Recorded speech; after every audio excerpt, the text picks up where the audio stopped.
Mohon subscribe channel ini dulu, supaya gak ketinggalan berita terbaru Timnas Indonesia. Kontroversi di lapangan, komentator internasional kecam keputusan Ahmed Alkaf yang rugikan Timnas Indonesia. Keputusan wasit Ahmed Alkaf telah menjadi topik hangat di dunia sepak bola, dengan banyak yang merasa Timnas Indonesia dirugikan. Apa alasan dibalik kebingungan para komentator? Simak detailnya di sini. Keputusan kontroversial wasit Ahmed Alkaf mengundang kebingungan dampaknya bagi Timnas Indonesia. Bintang-bintang wasit asal Oman Ahmed Alkaf menimbulkan kebingungan setelah memberikan tambahan waktu yang berlebihan dalam pertandingan Timnas Indonesia melawan Bahrain. Pada jeda internasional Oktober ini, skuad Garuda berjuang di putaran ketiga kualifikasi Piala Dunia 2026 zona Asia, berharap bisa meraih hasil maksimal dari dua laga besar tersebut. Tim asuhan Shin Tae-yong merasa sangat kecewa setelah hasil imbang melawan Bahrain yang terasa lebih menyesakkan dibandingkan kekalahan dari Cina. Pada pertandingan di Bahrain National Stadium Riffa pada Kamis (10 Oktober 2024), Indonesia seharusnya bisa meraih 3 poin. Namun gol penyeimbang dari Mohamed Marhoon di menit ke-9 menggagalkan harapan itu, padahal tambahan waktu seharusnya berakhir pada menit ke-6. Keputusan Alkaf memicu kemarahan dari pemain dan staf Timnas Indonesia, termasuk manajer Sumarji yang mendapat kartu merah. Pelatih Shin Tae-yong juga melancarkan protes, meski tidak hingga mendapatkan kartu merah. Komentator internasional yang meliput laga tersebut pun bingung mengungkapkan ketidakjelasan mengenai tambahan waktu yang diberikan.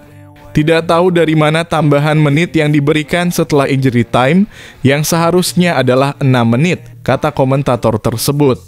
Meski kecewa, Timnas Indonesia kini harus berfokus pada laga berikutnya, di mana mereka akan menghadapi Jepang dan Arab Saudi.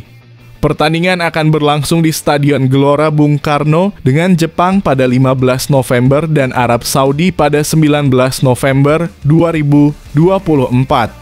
Timnas Indonesia berharap bisa bangkit dan meraih hasil positif di kedua laga tersebut. Shin Tae-yong panggil Elkan Bagot lagi. Apa kode yang diberikan Timnas Indonesia?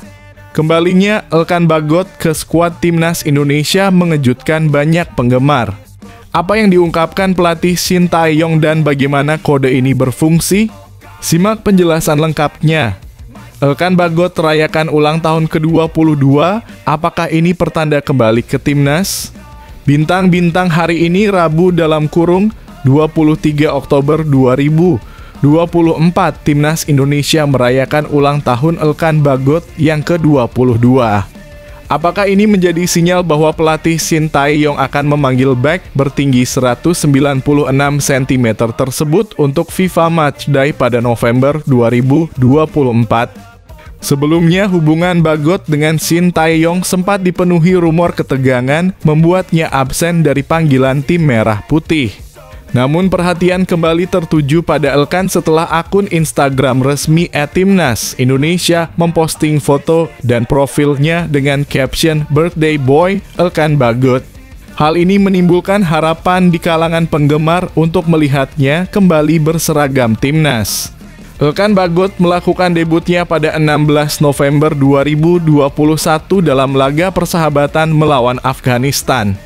Sejak saat itu, ia telah tampil dalam 22 pertandingan dan mencetak 2 gol. Dengan setiap golnya berkontribusi pada kemenangan telak Timnas, termasuk saat melawan Malaysia 4-1 dan Nepal 7-0.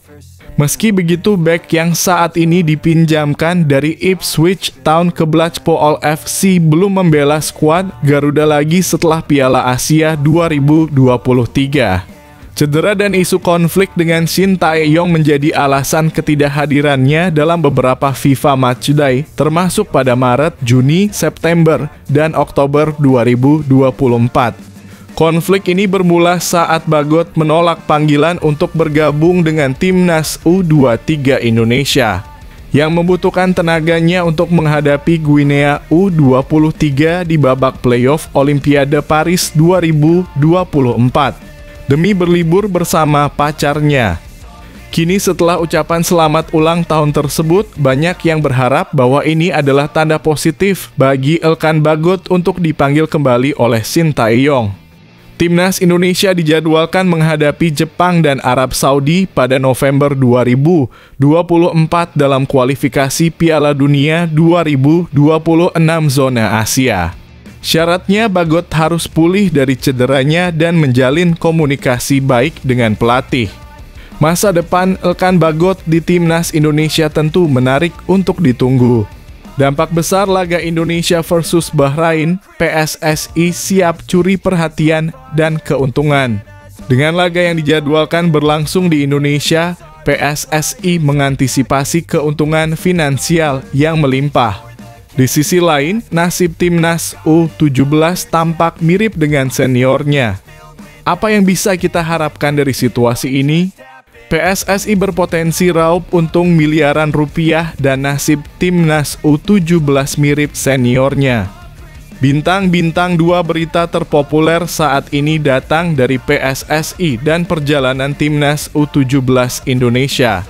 Pertama, PSSI berpeluang mendapatkan keuntungan miliaran rupiah setelah FIFA memutuskan bahwa laga kualifikasi Piala Dunia 2026 antara Timnas Indonesia dan Bahrain pada 25 Maret 2025 tetap dilaksanakan di Indonesia. Menteri Pemuda dan Olahraga Dito Aryo Tejo menyatakan bahwa FIFA menolak keinginan Bahrain untuk memindahkan lokasi pertandingan. FIFA sudah menegaskan pertandingan harus tetap di Indonesia, jika tidak mereka kalah WO, ungkap Dito di Istana Negara, Jakarta. Keputusan ini memberikan angin segar bagi PSSI yang diperkirakan akan mengantongi pendapatan besar dari penjualan tiket. Stadion utama Gelora Bung Karno dalam kurung SUGBK dengan kapasitas 78.000 kursi kemungkinan besar akan menjadi venue pertandingan. Dengan harga tiket rata-rata sekitar Rp550.000, PSSI diperkirakan akan menjual sekitar 70.000 tiket, menghasilkan pendapatan kotor sekitar 38,5 miliar rupiah. Sementara itu, nasib Timnas U17 Indonesia hampir serupa dengan seniornya. Dalam laga kualifikasi Piala Asia U17 2025 melawan Kuwait pada Rabu dalam kurung 23 Oktober 2024, Timnas U17 meraih kemenangan tipis 1-0. Namun mereka hampir kehilangan poin berharga karena keputusan wasit asal Suriah, Amar Abo Alo